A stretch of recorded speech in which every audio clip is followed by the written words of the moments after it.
વડાપાવ ખાધા કેવા લાગ્યા? જોરદાર વડાપાવ લાગ્યા.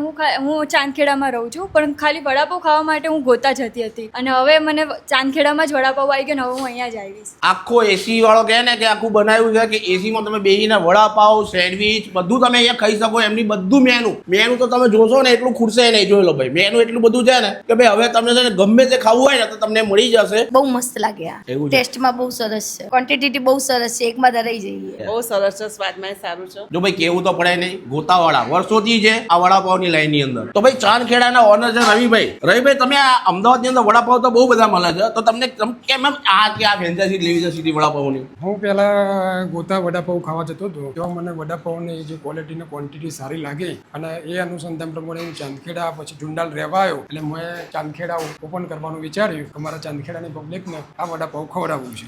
વડાપાવમાં આપણે વડાપાવ છે, પીઝા છે, જમ્બો સેન્ડવિચ છે, દાબેલી છે, પફ છે, સ્કાબન છે, બર્ગર છે, અને આ બધી જ વસ્તુ આપણે પ્યોર સિંગ તેલમાં આપવાના છીએ. અને ટૂંકમાં કહીએ ને કે ફાસ્ટ ફૂડની દરેક આઈટમ તમને છે ને અહીંયા રિઝનેબલમાં સારી ક્વોલિટીમાં મળી જવાની છે. આવવાનું આપણે શ્રી સરજુ અરેના કોમ્પ્લેક્સ, કડી નાગરિક ચોકડી, ચાંદખેડા. તો ભાઈ પહોંચી જજો.